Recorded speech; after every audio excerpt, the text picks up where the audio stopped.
ಒಂದು ರಾಜ್ಯ ಸರ್ಕಾರ ದಿಢೀರ್ನೆ ಹಾಲಿನ ಮೇಲೆ 2 ರೂಪಾಯಿನ ತೆರಿಗೆಯನ್ನು ಹಾಕಿರ್ತಕ್ಕಂಥದ್ದು ಗ್ರಾಹಕರಿಗೆ ಒಂದು ರೀತಿಯ ಸಂಕಷ್ಟಕ್ಕೆ ಗುರಿಯಾಗಿದ್ದಾರೆ. 15 ದಿನಗಳ ಹಿಂದೆ 3 ರೂಪಾಯಿ 3.5 ರೂಪಾಯಿ ಪೆಟ್ರೋಲ್ ಡೀಸೆಲ್ ಬೆಲೆಯನ್ನು ಜಾಸ್ತಿ ಮಾಡಿದ್ರು. ಕೇವಲ ಒಂದು ತಿಂಗಳಲ್ಲೇ ಕರ್ನಾಟಕ ಸರ್ಕಾರಕ್ಕೆ ಗ್ರಾಹಕರಿಂದ ಸುಮಾರು 5.5 ರೂಪಾಯಿಗೂ ಮೇಲ್ಪಟ್ಟ ಹಣವನ್ನು ವಿವಿಧ ರೂಪದಲ್ಲಿ ತೆಗೆದುಕೊಂಡಿರ್ತಕ್ಕಂಥದ್ದು ಎಷ್ಟು ಮಟ್ಟಿಗೆ ಸರಿ ಅನ್ನೋದನ್ನು ರಾಜ್ಯ ಸರ್ಕಾರ ಚಿಂತನೆ ಮಾಡಬೇಕು. ನನಗೆ ಅದು ಒಂದು ಕಡೆ ಆದರೆ, ಮತ್ತೊಂದು ಕಡೆ ಇವತ್ತೇನು ಹಾಲಿನ ದರವನ್ನು 2 ರೂಪಾಯಿ ಜಾಸ್ತಿ ಮಾಡಿದ್ದಾರೆ.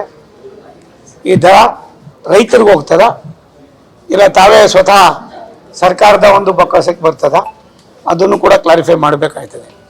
ಹೋದ ಸಾರಿನೂ ಕೂಡ ತಾವು ನನಗೆ ತಿಳಿದ ಮಟ್ಟಿಗೆ ಇದು ಕರೆಕ್ಟ್ ಇರ್ಬೋದು, ಆಗಸ್ಟ್ ತಿಂಗಳಲ್ಲಿ ನೀವು ಮತ್ತು ಅವಾಗೂ ಕೂಡ ಒಂದು ಹಾಲಿನ ದರವನ್ನು ಜಾಸ್ತಿ ಮಾಡಿದ್ರಿ.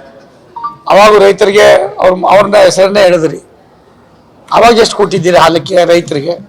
ಮತ್ತು ಇವತ್ತು 2 ರೂಪಾಯಿ ಜಾಸ್ತಿ ಮಾಡಿ ಇವಾಗ ರೈತರಿಗೆ ಡೈರೆಕ್ಟಾಗಿ ಎಷ್ಟನ್ನು ಜಾಸ್ತಿ ಮಾಡಿ ಕೊಡ್ತೀರಾ?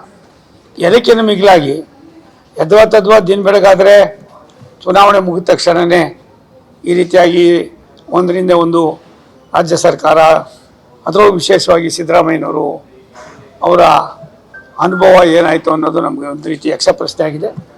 ಇದು ಮಾಡಬಾರ್ದಾಗಿತ್ತು. ಮಾಡಿರ್ತಕ್ಕಂಥ ಏನು ಇವತ್ತು ಮಾಡಿದ್ದಾರೆ ಇದು ನಿಜವಾಗ್ಲೂ ಕೂಡ ಖಂಡನೀಯವಾದದ್ದು. ದಯಮಾಡಿ ತಾವು ರೈತರಿಗೆ 2 ರೂಪಾಯಿ ಜಾಸ್ತಿ ಮಾಡಿದ್ದೀನಿ, 2 ರೂಪಾಯಿ ಡೈರೆಕ್ಟಾಗಿ ರೈತರು ಕೊಡ್ತೀವಿ ಅನ್ನೋದನ್ನಾದರೂ ಒಂದು ಕ್ಲಾರಿಫೈ ಮಾಡಿ, ತದನಂತರ ಮತ್ತೊಮ್ಮೆ ಇದನ್ನು ಮರುಪರಿಶೀಲನೆ ಮಾಡೋದು ಸೂಕ್ತ ಅಂತ ನನ್ನ ಭಾವನೆ.